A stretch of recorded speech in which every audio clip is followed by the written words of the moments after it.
The massive ships appeared on every telescope and radar screen across Earth at exactly 1447 Universal Time. They came from the direction of Jupiter, emerging from the darkness of space like mountains made of metal and light. There were hundreds of them, each one larger than anything humanity had ever built. The smallest vessels were the size of aircraft carriers, and the largest stretched nearly 5 kilometers from bow to stern. In the United Earth Council headquarters in Geneva, alarms rang through every corridor. Military officers rushed to their stations while diplomats grabbed phones and opened emergency channels. On screens around the world, people stopped what they were doing and stared at the news broadcast showing the alien fleet hanging in space beyond the moon. The ships were beautiful in a way that made humans feel small. They were made of materials that seemed to shift colors in the light, creating patterns of silver, blue, and purple across their hulls. Energy shields shimmered around each vessel like soap bubbles made of light. Weapons ports lined their sides in neat rows, and strange symbols marked their armor plating in languages no human had ever seen. Admiral Sarah Chen stood in the command center, her arms crossed as she watched the main display screen. She was 53 years old with gray streaking through her black hair. Her uniform was crisp and her face showed no emotion as she studied the alien formation. Around her, younger officers spoke in urgent tones, coordinating with military bases and space stations across Earth and the solar system. "How many?" she asked quietly. 347 ships confirmed, replied Commander Marcus Webb, her second in command. More could be hiding behind the formation. They're maintaining position at lunar orbit, not approaching Earth directly. "Smart," Chen said. "They want us to see them, but they're not being immediately threatening. What about our orbital defenses?" "All stations at full alert.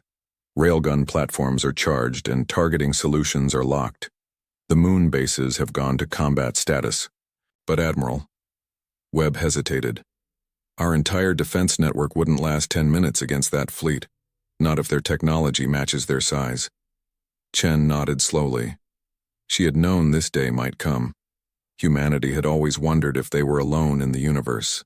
Now they had their answer, and it had arrived with overwhelming force. A communications officer called out from her station. "Admiral, we're receiving a transmission. It's being broadcast on all frequencies, in multiple languages. They're asking to speak with Earth's leadership." "Put it through," Chen ordered. The main screen shifted to show a being that was clearly not human.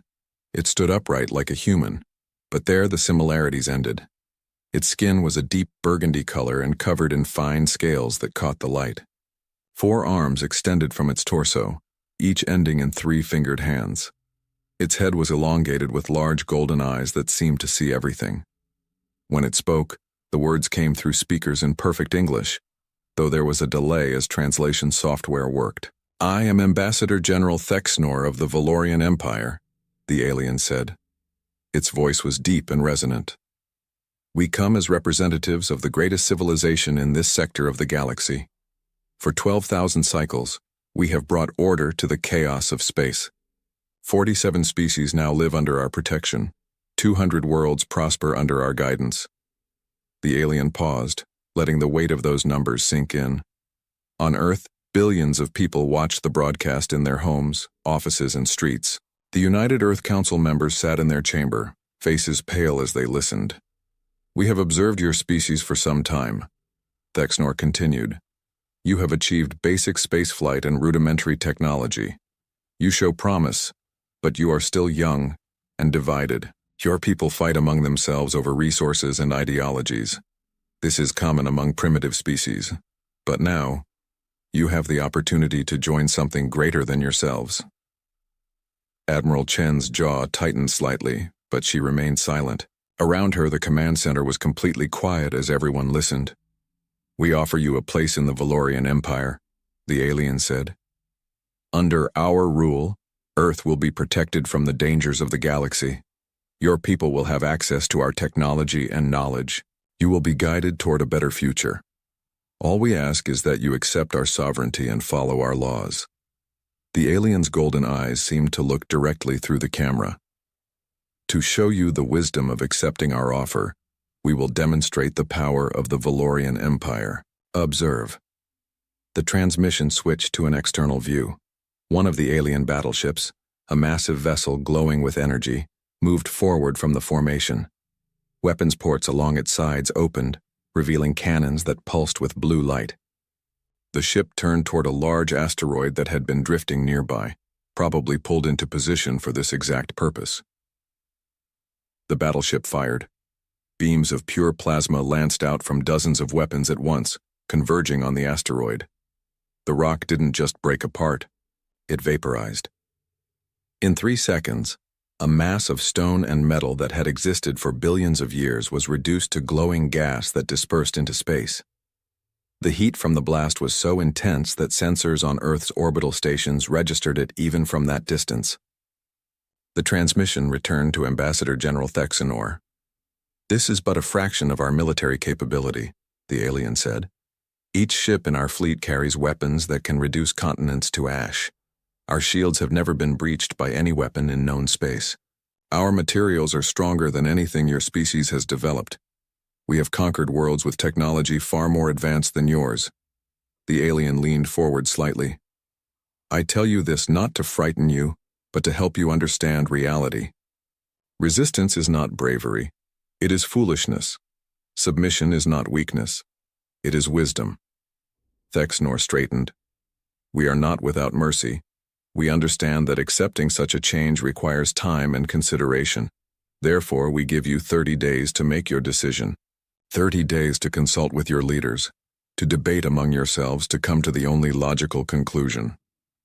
The alien's expression hardened. "If, at the end of 30 days, Earth has not accepted our offer, we will be forced to implement pacification protocols. Your military will be eliminated. Your governments will be dissolved. Your planet will be brought into the Empire by force, and many of your people will suffer in the process. This is not what we wish, but it is what we will do, if necessary. Choose wisely," Thexenor said. "Choose peace. Choose prosperity. Choose the Valorian Empire. We will await your response." The transmission ended. For a moment, the command center was completely silent. Then everyone started talking at once. Officers shouted questions and reports. Phones rang. Alarms chimed. The normal controlled chaos of a military operation filled the room. Admiral Chen raised her hand and gradually the noise died down. "Get me a direct line to the Security Council," she said calmly. "And activate Protocol Endurance Authorization Chen Alpha 73. Commander Webb's eyes widened. "Admiral, that's—" "Are you sure?" "I've never been more sure of anything in my life," Chen replied. She looked at the screen where the alien fleet still hung in space like a sword hanging over Earth's head. "They think we're primitive. They think we'll be impressed by their light show. They think we'll surrender because they have big ships and fancy weapons." A slight smile crossed her face, the first expression she had shown since the aliens arrived. "They have no idea what humanity has been preparing for all these years. They think they're the predators here. They're about to learn a very hard lesson about what happens when you corner a species that has been perfecting warfare for 10,000 years. She turned to her communications officer. "Send a message to all our hidden stations. All of them. Kuiper Belt, asteroid bases, the dark yards beyond Neptune. Tell them to begin activation sequences. I want our fleet ready to move in 72 hours. "What about the surrender ceremony?" Webb asked. "The Council will want to buy time. Make it look like we're considering their offer." "Exactly," Chen said. "Let them think we're scared. Let them think we're divided and arguing among ourselves. Let them relax and assume victory is certain. Meanwhile, we prepare." She walked to the main display and zoomed in on one of the alien battleships. It was impressive, she had to admit. Powerful shields, devastating weapons, clearly built by a civilization with vast resources and advanced technology. The Valorians had probably used ships like these to conquer dozens of worlds. They had probably heard the surrender of countless species who looked at that fleet and saw certain death. But Admiral Chen saw something else. She saw ships that were designed for intimidation first and warfare second. She saw weapons built to destroy primitive defenses, not face an enemy that had prepared for exactly this scenario. She saw a fleet that was used to easy victories against frightened opponents. Most importantly, she saw a civilization that had never fought humanity. The Valorians had conquered 47 species and 200 worlds. They had 12,000 years of history and technology humans could barely imagine. They had arrived with overwhelming force and confidence. But they had made one critical mistake. They had assumed that humanity would react the way other species had reacted. They had assumed that humans would be impressed by their display of power. They had assumed that 30 days would be enough time for Earth to accept the inevitable. They didn't know about the secret shipyards. They didn't know about the weapons development programs hidden in the outer solar system. They didn't know that humanity had spent 5 decades preparing for exactly this moment, building a fleet designed not for glory or exploration, but for pure, efficient lethality.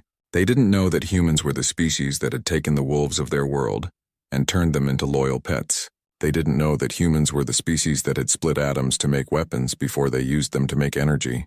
They didn't know that humans were the species that had spent their entire history perfecting the art of killing other humans, and had gotten very, very good at it. Admiral Chen watched the alien fleet on her display and allowed herself a small, cold smile. The Valorians thought this was over before it began. They thought they had already won. They thought humanity would look at their battleships and surrender in despair. They were about to learn that they hadn't come to conquer Earth. They had come to wake up something that had been waiting in the dark, preparing for this moment, building weapons in secret and planning strategies for battles against unknown enemies with superior technology. The Valorians thought they were predators. They were about to discover that they had just walked into the territory of something far more dangerous. They had just threatened a species of persistent hunters, pack animals, and tool users who had climbed to the top of their world's food chain by being smarter, more adaptable, and far more ruthless than anything else on their planet. Earth would play along with the surrender ceremony. Earth would act frightened and divided. Earth would give the Valorians exactly what they expected to see. And while the aliens relaxed and prepared for their inevitable victory, humanity would show them what real warships looked like. Not ships built to impress or intimidate, ships built to kill. Ships built by a species that understood war not as a tool of conquest, but as a matter of survival. The Valorian Empire had won many battles and conquered many worlds. But they had never fought humanity, and that was going to make all the difference. The emergency session of the United Earth Council began 3 hours after the alien transmission ended. Representatives from every nation on Earth gathered in the council chamber in Geneva, their faces showing various degrees of fear, anger, and determination. Outside the building, crowds had formed. Some carried signs demanding peaceful surrender. Others called for resistance at any cost. The world had divided itself in mere hours, just as it always did when faced with a crisis. President Elena Martinez of the Pan American Union called the session to order. She was a woman in her 60s with silver hair, and the kind of presence that commanded attention without effort. "We have all seen the transmission," she said, her voice carrying through the chamber. "We have all witnessed the demonstration of Valorian military power. The question before us now is simple. How does humanity respond?" Chancellor Klaus Werner of the European Federation stood. The answer should be equally simple. We negotiate. We accept their offer. Yes, it means losing our independence, but it means our species survives. We have seen what their weapons can do. We cannot fight that kind of power. Cannot or will not. The voice came from Ambassador Kenji Tanaka of the Pacific Alliance. He was a younger man, barely 40, but his eyes were hard. Throughout human history, we have faced enemies with superior numbers and superior weapons. Sometimes we won. Sometimes we lost. But we always fought when our freedom was at stake. This is different, Werner insisted. Those were human conflicts. This is an alien empire with technology centuries beyond ours. This isn't about courage or national pride. This is about mathematics. They have 300 ships that can destroy continents. We have orbital defense platforms with railguns. The equation is simple. Prime Minister Amara Okafor of the African Coalition stood slowly. She was tall and spoke with careful precision. "I suggest we hear from Admiral Chen before we make any decisions. She has been silent during this debate, and that concerns me. Admiral, what is the military assessment?" All eyes turned to where Admiral Chen sat with the other military advisors. She had been watching the debate with the same calm expression she had maintained since the aliens arrived. Now she stood and walked to the central podium. "The military assessment," she said slowly, "depends on what information you want assessed. If you want to know whether our current defenses can repel the Valorian fleet, the answer is no. Commander Werner is correct about that. Our orbital platforms and moon bases would be destroyed in minutes. She paused, letting that sink in. Several council members nodded, thinking she was agreeing with the surrender position. Then Chen continued. However, that is not the complete military assessment. That is only the assessment of our publicly known military capabilities. There are other capabilities that this council authorized 50 years ago, capabilities that have been developed in secret, precisely, for a scenario like this. The chamber erupted in confused voices. President Martinez banged her gavel for order. Admiral, please explain what you mean by secret capabilities. Chen activated the holographic display at the center of the chamber. It showed the solar system with Earth at the center. In 1975, after the first successful Mars landing, a classified group of military strategists and scientists proposed a question. What if humanity encountered a hostile alien species with superior technology? How would we defend ourselves? She manipulated the display, and red dots began appearing throughout the solar system. The answer they developed was called the Endurance Protocol. The idea was simple.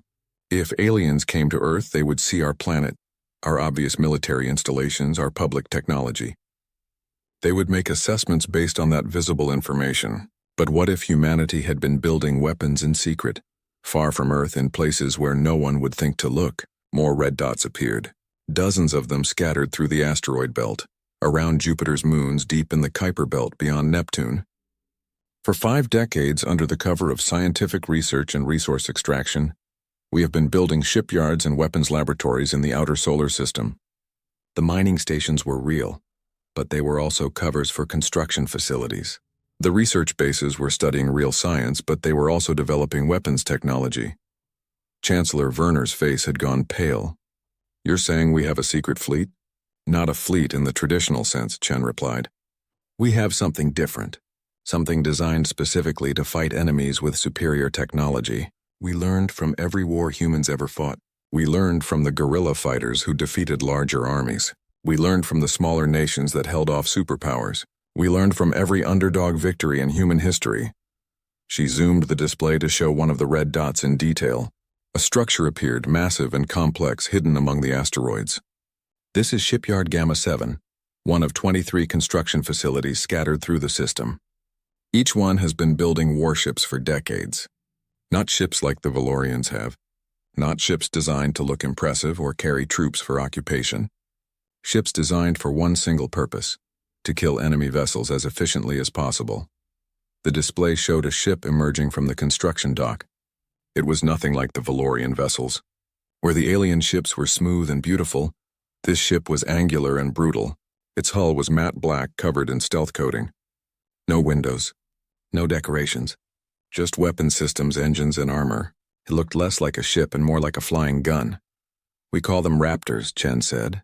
Each one is crewed by 15 people and controlled by advanced combat AI. They're small compared to the Valorian battleships, only about 300 meters long. But they're fast, stealthy, and heavily armed. Each Raptor carries 12 railgun turrets, 6 nuclear-pumped laser arrays, 400 autonomous attack drones, and 8 nuclear missiles with yields up to 50 megatons. She changed the display to show more ship types. The Raptors are our fighters. We also have larger vessels. Destroyers carrying relativistic kill vehicles, cruisers with electronic warfare systems designed to blind and confuse enemy sensors, arsenal ships that are essentially flying weapons platforms with minimal crew, and the carriers which transport thousands of autonomous drones programmed with combat algorithms developed from every battle simulation we could run. Ambassador Tanaka leaned forward. How many ships are we talking about? 473, Chen replied. Most are Raptors, but we have enough heavy vessels to support them, and every single ship was designed with the assumption that we would be facing an enemy with better shields, better weapons, and better materials. So we didn't try to match their technology. We focused on what we could do better, which is, President Martinez asked, tactics, strategy, ruthlessness. Chen's voice was cold. The Valorians build ships to conquer and occupy. They build weapons to intimidate and destroy planetary defenses. But they've fought primitive species for 12,000 years. They've forgotten what it means to face an enemy that fights back with everything they have. She pulled up tactical displays showing weapon systems. Human weapons are crude by Valorian standards, but we've learned to make them devastatingly effective. Railguns fire solid slugs at incredible velocities. No fancy energy requirements, no complex systems to fail. Just kinetic energy. A slug of tungsten traveling at 1/10 the speed of light will punch through anything. Shields or no shields. It's basic physics. Another display appeared. Nuclear-pumped lasers use the energy from nuclear explosions to create X-ray laser beams. One-shot weapons, but devastating at close range. Our drones are expendable and controlled by AI that can react faster than any organic crew. Our stealth coating makes us hard to detect. Our ships are designed to operate independently, so destroying one doesn't affect the others. Prime Minister Okafor studied the displays carefully. You've had 50 years to prepare. But they have 12,000 years of technology. Surely their shields can stop kinetic weapons. Their shields are designed to stop energy weapons because that's what they use, Chen explained. They haven't faced mass drivers in thousands of years because most species they encounter don't use such primitive technology. But primitive doesn't mean ineffective. A rock moving fast enough will destroy anything. It's the same principle humans have used since we first threw spears at prey animals. She paused, then continued. But more than the weapons, it's the doctrine. The Valorians fight like conquerors. They show up with overwhelming force, intimidate their enemies into surrender, and occupy with minimal resistance. They're not prepared for an enemy that will sacrifice everything to win. They're not prepared for humans. Chancellor Werner found his voice. Even with all this, can we actually win?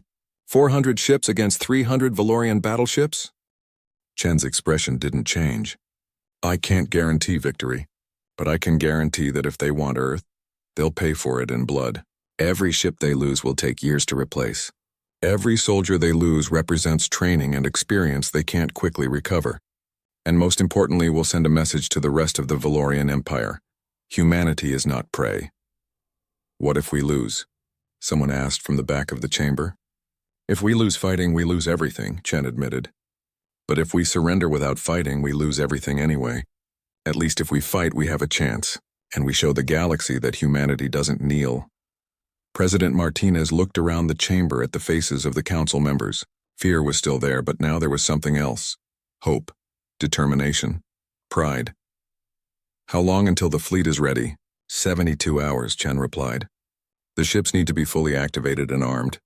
Crews need to transfer from the stations where they've been training. We need to coordinate our attack patterns and establish communication protocols. But in 3 days, the fleet will be ready to deploy. And what do we do until then? Tanaka asked. Chen allowed herself a small smile. We do exactly what the Valorians expect. We act divided. We broadcast our debates and arguments for them to intercept. We send diplomatic messages asking for more time to consider their generous offer. We have public protests both for and against surrender. We make them think Earth is tearing itself apart trying to decide. While our fleet moves into position, Martinez said, understanding. Exactly. Let them think they've already won. Let them relax. Let them believe their own propaganda about primitive species and inevitable conquest. Meanwhile, every hour they wait is another hour we use to prepare. Another hour our crews train. Another hour our ships move closer. Chancellor Werner was shaking his head. This is insane. You're talking about going to war with an interstellar empire. Even if we win this battle, they'll send more ships. They'll send their full military. Perhaps, Chen agreed. But that's a problem for tomorrow. Today's problem is the fleet currently threatening Earth. And today we have the advantage because they don't know what's coming. They think they're hunting prey. They're about to learn they've walked into an ambush. She looked around the chamber, meeting the eyes of each council member. I won't lie to you. People are going to die. Ships will be destroyed. This will be the bloodiest battle in human history. But if we win, we establish humanity as a species that cannot be conquered. We show the galaxy that Earth is protected by something more dangerous than any alien empire. We're protected by humans. The vote took 20 minutes. It wasn't unanimous. 12 nations voted for immediate surrender, arguing that resistance was suicide. But 137 nations voted to fight. The majority was clear. President Martinez made the announcement to the world. Earth will not surrender. Earth will not kneel. If the Valorian Empire wants our world, they will have to take it from us, and we will make them pay for every meter of space, every moment of battle, every drop of human blood they spill. We are humanity. We have survived ice ages and plagues, wars and disasters, extinction events and our own worst impulses. We will survive this too. As the council session ended and representatives returned to their nations, Admiral Chen returned to her command center. Commander Webb met her at the door. The activation codes have been sent. All stations are responding. The fleet is powering up. Chen nodded and walked to her office. She sat at her desk and pulled up the tactical displays showing the Valorian fleet still hanging near the moon, confident and relaxed. They had given Earth 30 days. They thought they had all the time in the world. They had 3 days before humanity reminded the galaxy why apex predators should never be underestimated. 3 days before the Valorians learned that their greatest mistake wasn't threatening Earth. Their greatest mistake was giving humans time to prepare. Admiral Chen began writing orders for the fleet commanders, each one a piece of the larger battle plan. Outside her window she could see stars. Somewhere out there, her ships were warming up their engines and arming their weapons. Somewhere out there, crews were running final checks and loading ammunition. Somewhere out there, humanity was preparing to show the Valorian Empire what happens when you threaten a species that has spent 10,000 years learning how to kill. The countdown had begun. On the flagship of the Valorian fleet, Ambassador General Thexnor stood in the command center surrounded by holographic displays showing data from Earth. His 4 arms moved with practiced efficiency, manipulating information streams and reading reports from his intelligence officers. Around him, the bridge crew worked quietly, monitoring the human planet and preparing for what they assumed would be a simple occupation. "Status report," Thexnor commanded, his deep voice carrying the confidence of someone who had done this 47 times before. Sub-Commander Vexral, his tactical officer, responded immediately. The humans continued to debate among themselves. Their communications channels are filled with arguments about surrender versus resistance. Several of their nations appear ready to accept our offer, while others speak of fighting. Their media broadcasts show protests and conflicts across their planet. "As expected," Thexnor said, nodding his elongated head. "Primitive species always react this way. They have no unity, no single voice. They argue and fight among themselves until reality becomes impossible to deny. Then they surrender." He pulled up a display showing Earth's military installations, orbital platforms with primitive railguns, moon bases with missile systems, a handful of warships that barely qualified as armed vessels by Valorian standards. "Their defensive capabilities?" "Negligible," replied Weapons Master Cortex, his scales gleaming under the bridge lights. "We have analyzed their technology extensively.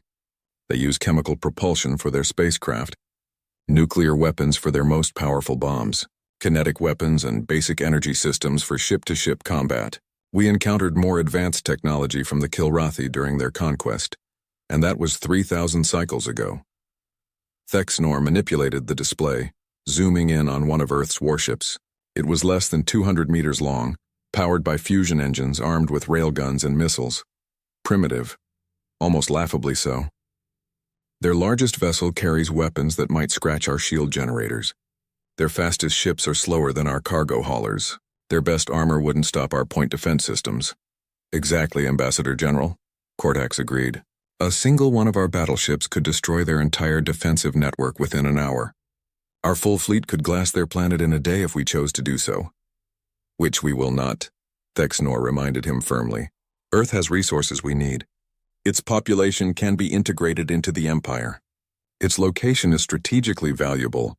Destruction is wasteful. We will accept their surrender, occupy peacefully, and begin the integration process. In a generation, humans will be loyal citizens of the Empire." Sub-Commander Vexral highlighted something on his display. "Ambassador General, we have detected unusual energy signatures in the outer system. Near Jupiter and beyond, they appear to be research stations and mining operations powering up." Thexnor barely glanced at the information. "Mining operations. The humans extract resources from asteroids and the outer planets. They likely increased power output to their facilities in response to our arrival. Panic reactions. Standard behavior. Should we investigate more closely?" Vexral asked. "Unnecessary," Thexnor replied. "We have full sensor coverage of this system. If there were any military threats beyond Earth, we would have detected them immediately. The humans lack the technology to hide anything from our sensors. Focus your attention on Earth itself. That is where the decision will be made." The bridge crew returned to their duties, monitoring Earth's communications and military movements. Everything was proceeding exactly as Thexnor had seen dozens of times before. The humans were afraid, They were divided. They were arguing among themselves instead of presenting a unified response. It was all completely predictable. What Thexnor and his crew didn't understand was that humans had spent 50 years studying Valorian psychology. They had intercepted transmissions from conquered worlds. They had analyzed patterns of Valorian conquests. They had learned exactly what the Valorians expected to see, and they were giving them precisely that. The debates were real, but they had been decided within hours of the Valorian arrival. The protests were genuine, but they were allowed to continue specifically so the aliens would intercept them and feel confident. The chaos was controlled. The fear was weaponized. Everything the Valorians saw was designed to reinforce their assumptions about primitive, divided humanity.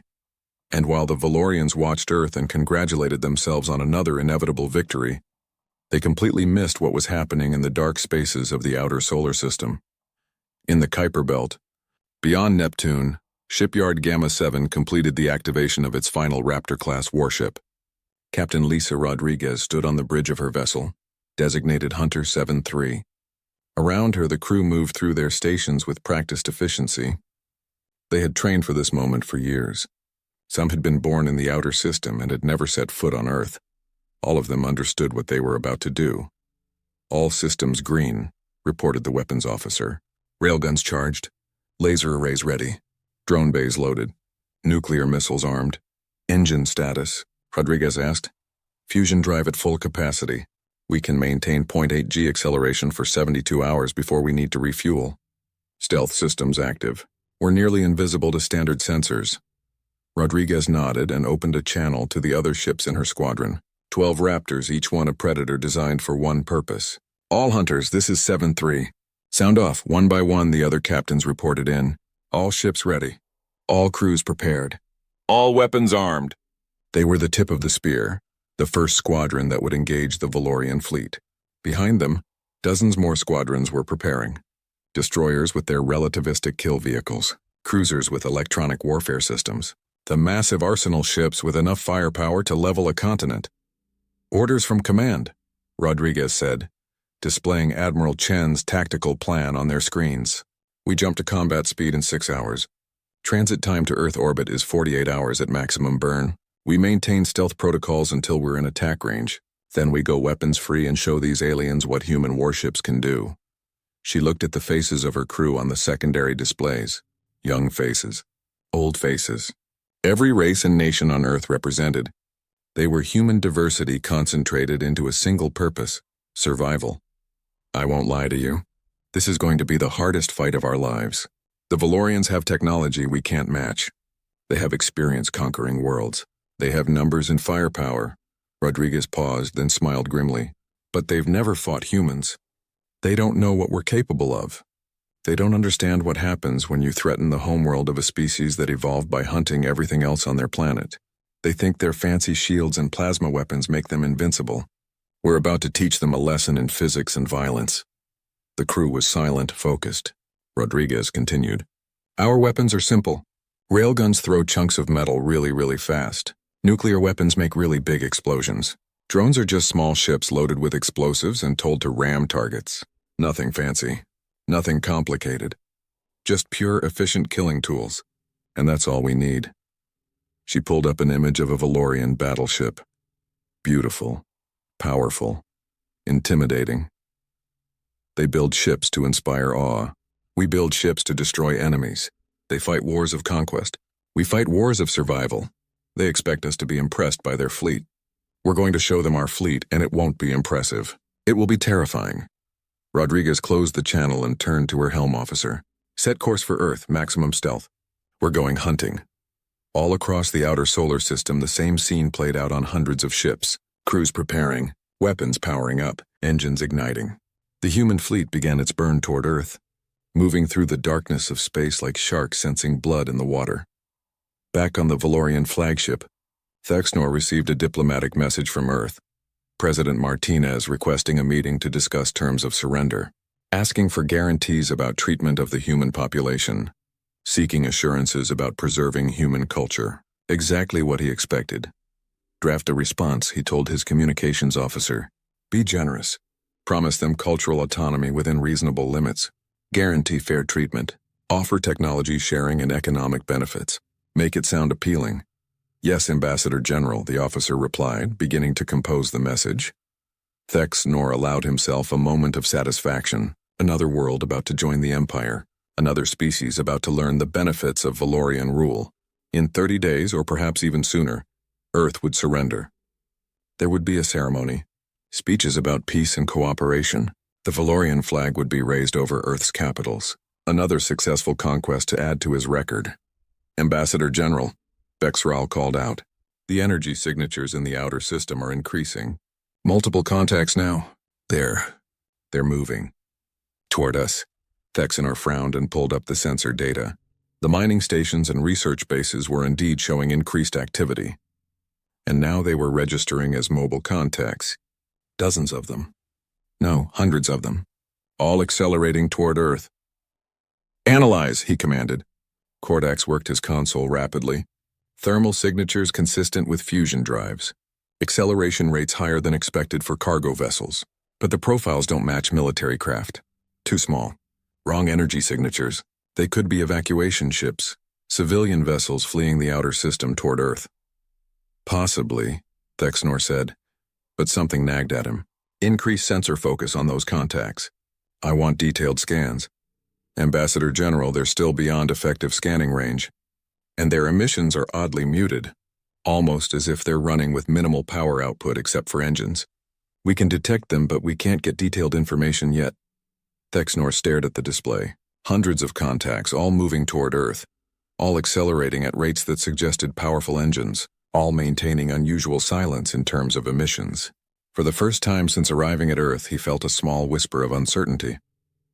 How long until they reach Earth orbit? He asked. At current acceleration, approximately 48 hours, Vexrel replied. Maintain monitoring, Thexnor ordered. If they deviate from civilian profiles or show any hostile intent, alert me immediately. But do not assume threat status. They are likely just frightened humans fleeing to their homeworld. Yes, Ambassador General. Thexnor returned to reviewing Earth's diplomatic messages, but part of his attention remained on the sensor data. Hundreds of human vessels moving through the dark. Probably nothing. Almost certainly civilian ships. The humans lacked the industrial capacity to build a fleet in secret. The Valorians had been monitoring Earth for years. They would have seen any major military construction. What the Valorians didn't know was that humans had been hiding their military construction for 5 decades, that every mining station had been building weapons, that every research base had been developing combat systems, that humans had learned from guerrilla warfare, from insurgencies, from every time in their history when a weaker force had defeated a stronger one, through deception and preparation. The Valorians had made their assessment based on what they could see. They had assumed that what they saw was everything. They had fallen into the oldest trap in military history, underestimating an enemy because they looked primitive. Humans looked primitive. Their technology was crude. Their ships were small. Their weapons were simple. Everything the Valorians could observe suggested an easy victory. What the Valorians couldn't observe was human determination, human adaptability, human willingness to prepare for the worst and fight with everything they had. The Valorians saw a divided species arguing among themselves. They didn't see the unified purpose beneath the chaos. In 48 hours, the Valorian Empire was about to receive an education in human warfare. They were about to learn that technological superiority means nothing if your enemy is willing to sacrifice everything. They were about to discover that the most dangerous weapon isn't the most advanced one. It's the one your enemy doesn't know about until it's too late. The human fleet continued its burn toward Earth, silent and deadly, moving through space like a blade sliding from its sheath. And on every ship, crews prepared for battle, knowing they were about to face an enemy with superior technology, but confident in their own advantages, surprise, tactics, and the absolute unwillingness to accept defeat. The Valorians had conquered 47 species. They had won hundreds of battles. They had 12,000 years of experience. But they had never fought humanity, and that was about to make all the difference. The Valorian fleet maintained its position near Earth's moon, waiting for what they believed would be humanity's inevitable surrender. Ambassador General Thexnor stood in his command center, reviewing the surrender ceremony protocols. In his experience, these events followed a predictable pattern. The defeated species would send representatives. There would be speeches about peace and cooperation. Documents would be signed. The occupation would begin smoothly. He barely paid attention to the sensor reports anymore. The hundreds of contacts from the outer system had continued their approach, but scans still showed them as civilian vessels, mining ships, cargo haulers, research vessels fleeing toward Earth for protection. Completely normal behavior for a frightened population. Ambassador General Subcommander Vexral called out, "The human contacts will reach Earth orbit in approximately 1 hour. Should we establish a perimeter to control their approach?" Thexnor waved a dismissive hand. "Unnecessary. Let them come. They pose no threat. Focus your attention on the surrender ceremony. I want everything perfect.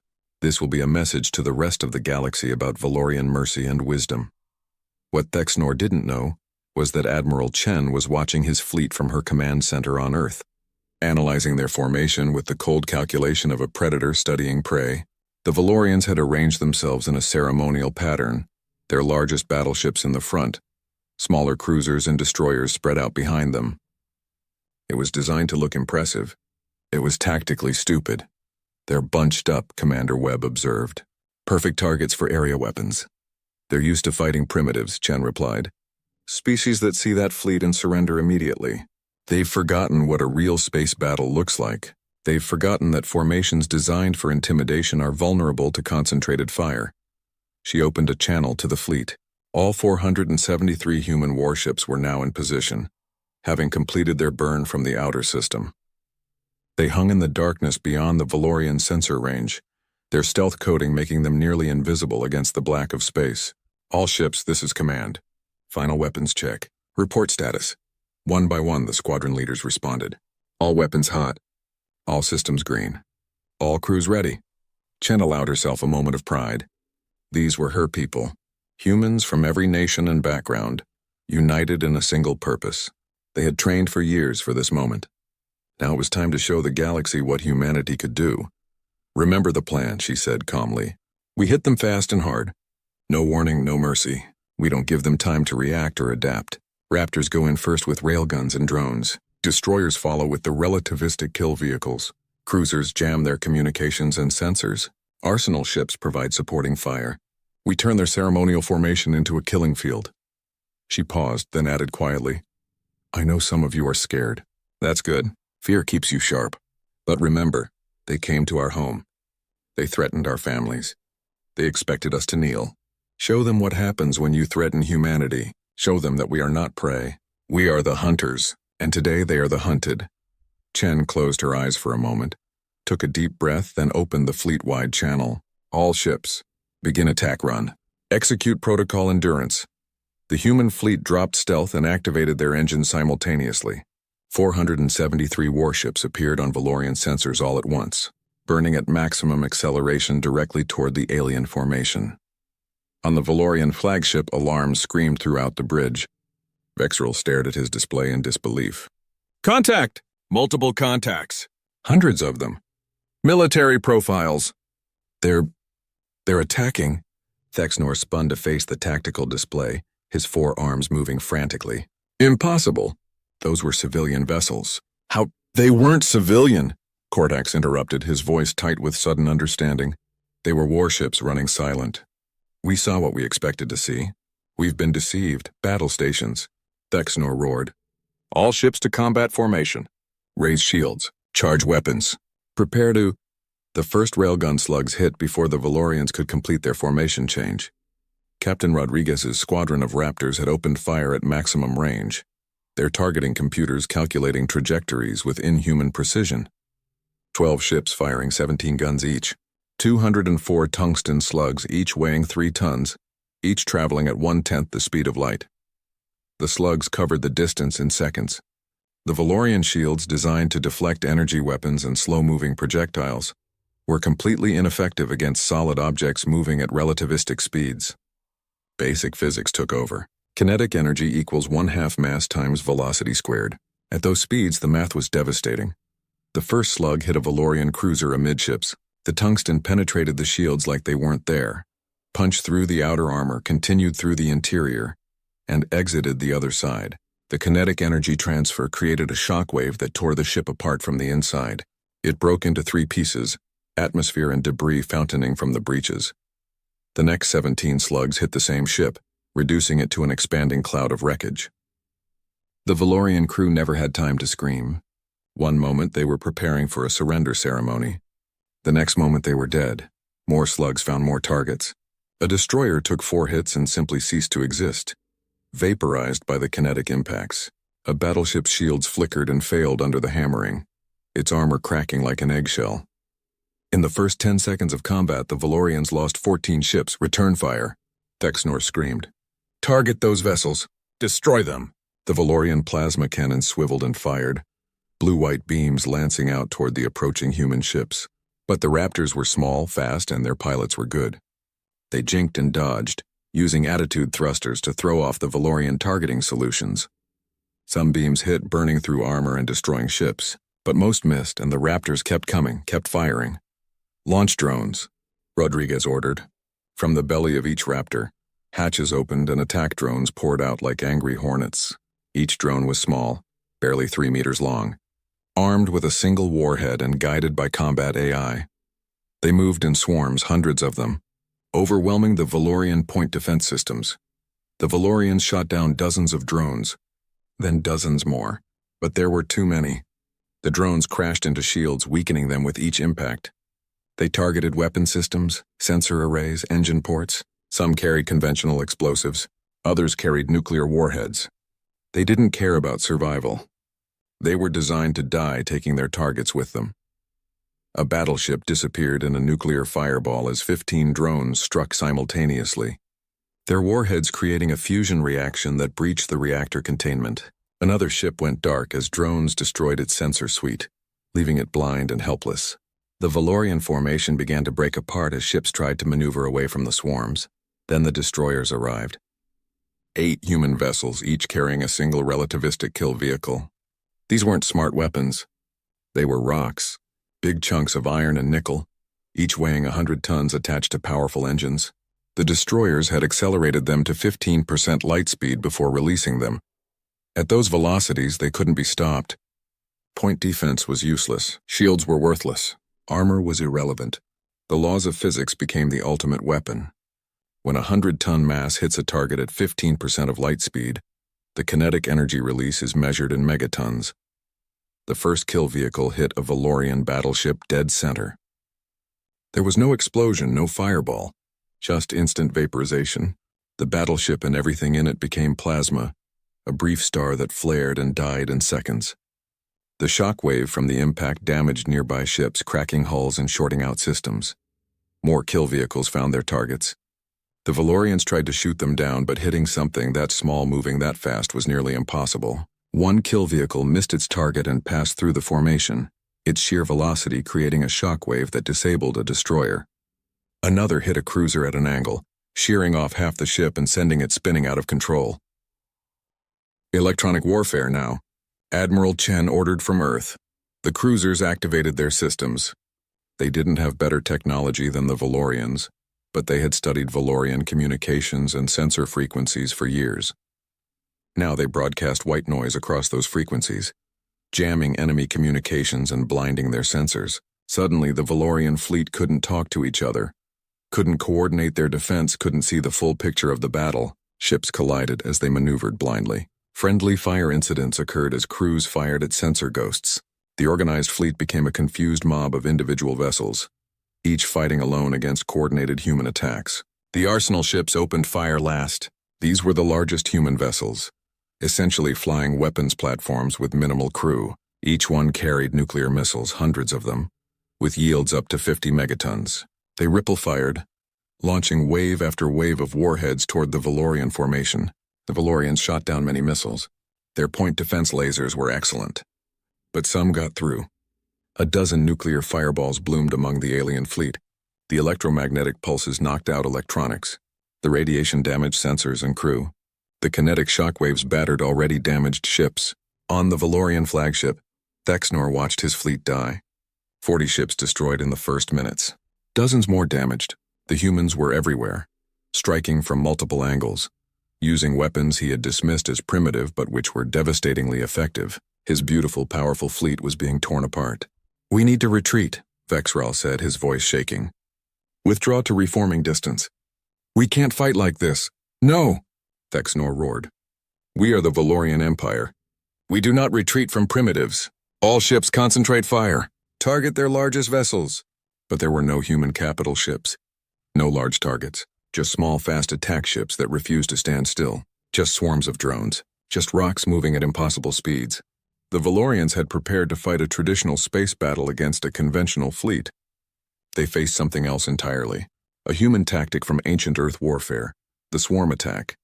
No single human ship could match a Valorian battleship. But hundreds of small ships attacking from all directions, using primitive but effective weapons, could overwhelm superior technology through sheer numbers and aggression.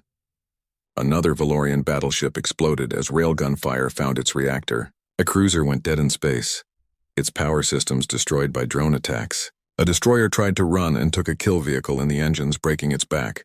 The Valorians were dying, and they didn't understand how it had happened so quickly.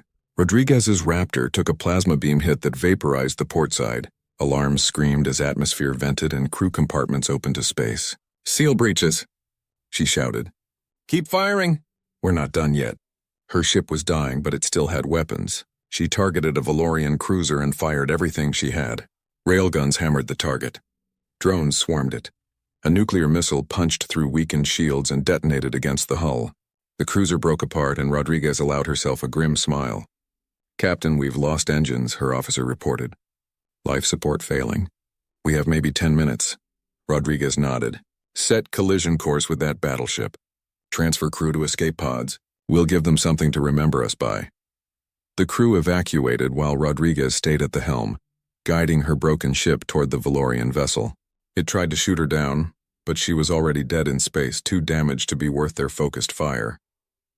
They ignored her until it was too late. Hunter 7-3, or what was left of it, crashed into the battleship's command section at 300 meters per second. Both ships died in a bloom of fire and debris. Rodriguez's last thought was satisfaction. She had taken them with her. All across the battlefield, similar scenes played out. Human ships damaged beyond repair made final attacks. Crews that could have escaped chose to stay and fight, not because they were suicidal, but because every second they kept fighting was another second for other ships to strike. Every Valorian vessel they damaged or destroyed was one less threat to Earth. The Valorians had expected a brief battle followed by easy occupation. They got a meat grinder. They got humans fighting with the desperation of cornered animals and the cunning of apex predators. They got a species that had spent 10,000 years learning how to kill, and had turned that knowledge into a science. Vexnor's flagship shuddered as railgun slugs hammered its shields. Systems failed. Fires broke out. Crew members died at their stations. The Ambassador General watched his bridge crew panic as they realized they were losing. Losing to humans. Losing to primitives with crude weapons and simple tactics. "All ships," he said, his voice broken. "Retreat, full burn. Get us out of Earth's gravity well." What was left of the Valorian fleet tried to disengage, but the humans weren't done. They pursued the fleeing ships, harrying them with drones and missiles, picking off stragglers. The withdrawal became a rout. 6 hours after it began, the Battle of Earth was over. The Valorian Grand Fleet, 347 ships that had conquered worlds and intimidated species, had been reduced to 93 battered survivors. They limped away from Earth, pursued by human ships until they were far enough out that Admiral Chen called off the attack. On Earth, humanity watched the debris field in orbit and realized what they had done. They had faced an interstellar empire with superior technology and won. Not through better weapons or advanced shields, through tactics, through preparation, through the absolute refusal to accept defeat. Admiral Chen stood in her command center and allowed herself a moment of exhaustion. Human casualties had been heavy. 147 ships destroyed. Thousands of crew members dead. But Earth was safe. The Valorians had learned their lesson. She opened a channel to the remaining Valorian vessels. "This is Admiral Chen of the United Earth Defense Force. You are being allowed to leave with your lives. Take this message back to your empire. Humanity is not yours to conquer. We are not impressed by your ships or intimidated by your weapons. If you want war, we will give you war. But if you want peace, we will negotiate as equals. The choice is yours."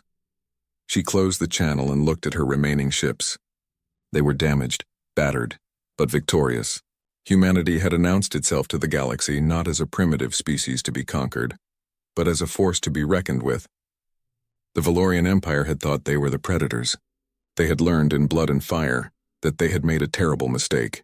They had threatened the homeworld of persistence hunters, pack animals, and tool users who had climbed to the top of their planet's food chain by being smarter, more adaptable, and far more ruthless than anything else they had ever faced. The battle was over.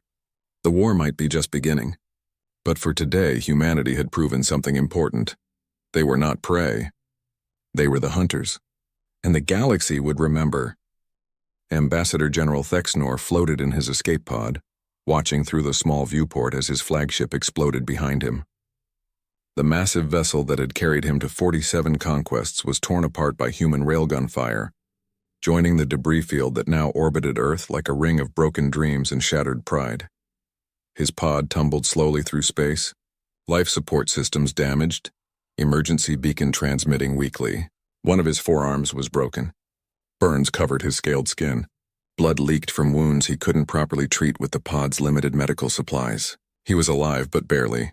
Around him, other pods drifted, the survivors of the Valorian Grand Fleet, scattered and helpless. Ships that had dominated space battles for millennia had been reduced to wreckage by a species the Valorians had dismissed as primitive. Thexnor's mind struggled to process what had happened. How had it gone so wrong? A communication signal activated his pod's receiver. Human origin. Thexnor considered ignoring it, but what would be the point? He was defeated, captured, at the mercy of the species he had come to conquer. He accepted the transmission. Admiral Chen's face appeared on the small screen. She looked tired, Thexnor noted. Her uniform was rumpled, her eyes showing the strain of the battle. But there was no triumph in her expression. No gloating, just cold, hard determination. Ambassador General Thexnor, she said, I am Admiral Sarah Chen, commander of the United Earth Defense Force. You and your surviving crew are being collected by our rescue ships. Your wounded will receive medical treatment. Your pods will be towed to a safe distance from Earth. You will not be harmed if you do not resist. Thexnor tried to speak but coughed instead, tasting blood. He tried again. You have won. I acknowledge Earth's victory. But this will not stand. The Valorian Empire will send more ships, larger fleets. You cannot stand against our full military might. Perhaps, Chen replied, her expression unchanged. That's a discussion for another day. Right now I have a message for you to deliver to your empire. I want you to understand it completely, so you can explain it properly to your leaders. She leaned forward slightly. You came to Earth expecting us to be impressed by your battleships. You showed us your weapons and your shields.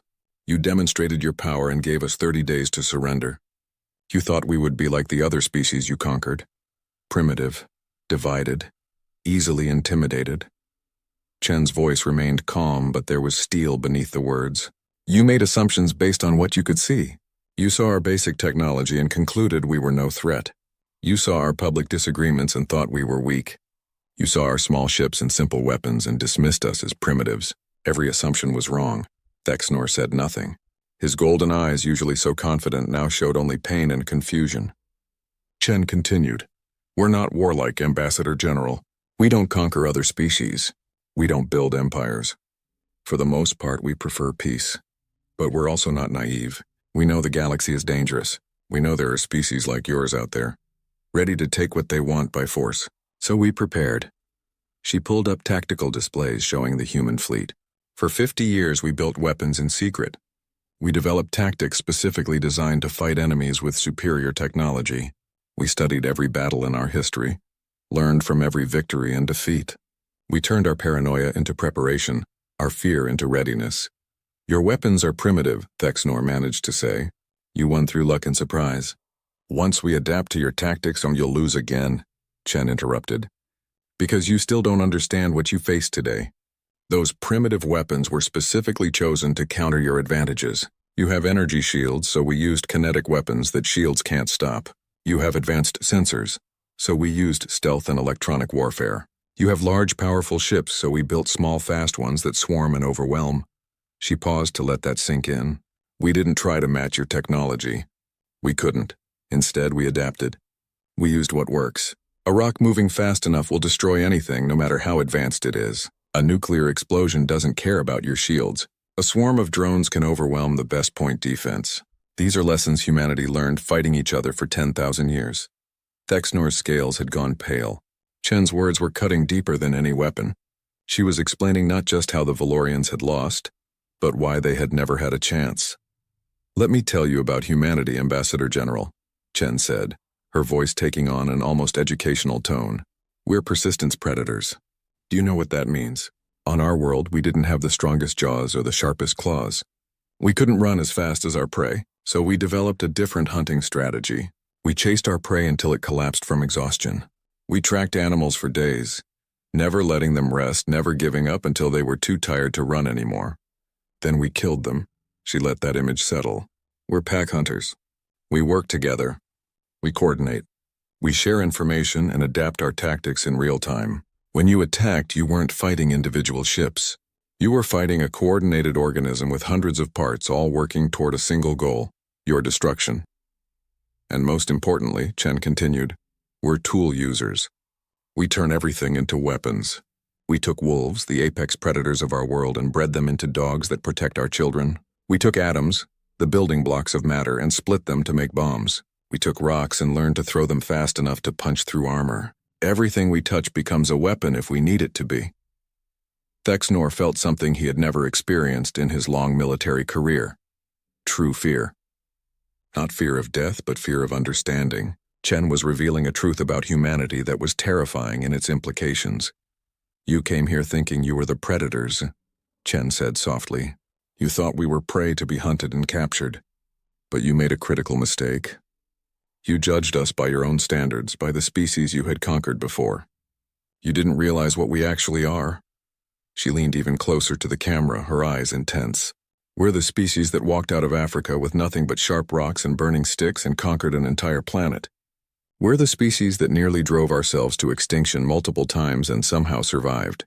We're the species that built nuclear weapons powerful enough to destroy our world, then had the discipline not to use them. We're the species that looked at the vacuum of space and said, 'That looks challenging,' and went there anyway. We're not trapped in this galaxy with you, Ambassador General," Chen said. And now there was something almost like pity in her voice. "You're trapped here with us. Every species that threatens us will learn what you learned today. Every empire that tries to conquer Earth will face what you faced. And they'll lose just like you lost because they'll make the same mistake." "What mistake?" Thexnor whispered, though he already knew the answer. "They'll assume that restraint means weakness," Chen replied. "They'll think that because we prefer peace, we're not prepared for war. They'll see our simple weapons and think we're primitive, not understanding that we chose simplicity because it works. They'll look at our divided governments and our arguments and our chaos, and they won't see the unity beneath it all." She pulled up an image on the screen. Earth, blue and beautiful, hanging in space, scarred now by the debris of battle, but intact, alive, protected. "This is our world, Ambassador General. This is where we evolved, where we grew, where we learned to survive against predators and disease and our own violent nature. We have problems. We fight among ourselves. We make mistakes. But when someone from outside threatens our home, all that division disappears. We become one species with one purpose." Chen's expression hardened again. "You're going to take a message to the Valorian Empire. You're going to tell them exactly what happened here. You're going to explain that Earth is not theirs to conquer. You're going to make them understand that any fleet they send will face the same fate as yours. And you're going to tell them that humanity offers a choice." "What choice?" Thexnor asked. "Peace or war," Chen said simply. "We don't want to fight. We're willing to negotiate. We're open to trade, cultural exchange, diplomatic relations. We're even willing to help the Valorian Empire deal with threats from other species. But we negotiate as equals, not as subjects. Our sovereignty is non-negotiable. Our freedom is non-negotiable. Respect that and we can be friends. Threaten it, and we will destroy every ship you send." She stood up from her chair. "You have ships coming to collect you. They're Valorian vessels that fled the battle. We're allowing them to approach and retrieve your pods. We could destroy them easily, but we're choosing not to. That's mercy, Ambassador General, not weakness. Remember the difference." Thexnor watched as Chen prepared to end the transmission. He had to ask one more question, the one that had been burning in his mind since the battle turned against them. How How did you prepare all this in secret? We monitored your communications. We observed your planet for years. How did we miss your fleet? Chen smiled, and it was not a warm expression. Because you looked at Earth and saw only Earth. You didn't think about the rest of the solar system. You didn't consider that we might build facilities on asteroids, moons, distant planets. You assumed that if we had a military, it would be obvious and visible. You forgot that humans are very, very good at hiding things when we want to. But more than that, she added, you looked at us through the lens of your own experience. You had conquered 47 species. You had a pattern. Show up with overwhelming force. Intimidate the natives. Accept their surrender. Move on to the next world. It worked every time, so you assumed it would work again. You forgot the first rule of warfare. Never assume your enemy will act the way you expect. She prepared to close the channel, then paused. One more thing, Ambassador General. Tell your empire about our casualties. Tell them we lost 147 ships. Tell them thousands of humans died today. Make sure they understand that we paid a heavy price for this victory. Why? Thexnor asked, confused. Why would you want us to know your losses? Because I want them to understand what those deaths mean, Chen replied. Every human who died today knew the risks. They knew they might not survive. They chose to fight anyway because they believed Earth was worth protecting. That's what your empire is facing, not just weapons or tactics or technology. You're facing a species that values freedom enough to die for it. The transmission ended. Thexnor's pod continued to drift through space, surrounded by debris from both fleets. Human rescue ships were collecting Valorian survivors, providing medical aid, towing damaged pods to safety. It was efficient, professional, almost kind. But Thexnor understood the message beneath the mercy. Humanity could kill them all, but chose not to. They were demonstrating strength through restraint. Hours later, Valorian ships arrived and began collecting their people. Thexnor was transferred to a medical bay where his wounds were treated. Around him, other survivors told stories of the battle, ships destroyed in seconds, weapons that couldn't be stopped, humans who fought with suicidal bravery. The crew was traumatized, their confidence shattered. As the ships began the long journey back to Valorian space, Thexnor sat in his quarters and prepared his report. He would tell the High Command everything. The secret human fleet, the unexpected tactics, the devastating effectiveness of primitive weapons, the coordination and discipline of human forces, the absolute refusal to surrender even when ships were dying. But most importantly, he would deliver Admiral Chen's message. He would explain that Earth was protected not by superior technology, but by something more dangerous, a species that had evolved to survive against impossible odds, that had learned to turn anything into a weapon, that fought with the combined intelligence of pack hunters and the determination of persistence predators. The Valorian Empire would have to make a choice. They could accept humanity's offer of peaceful coexistence. They could negotiate trade agreements and diplomatic relations. They could benefit from human innovation and creativity, or they could send more fleets. They could try again to conquer Earth, and they would lose. The humans had proven they could fight, had proven they would fight, had proven that any species that threatened their home would pay a terrible price. Thexnor looked out the viewport at the stars and realized something that chilled him to his core. The galaxy had changed today.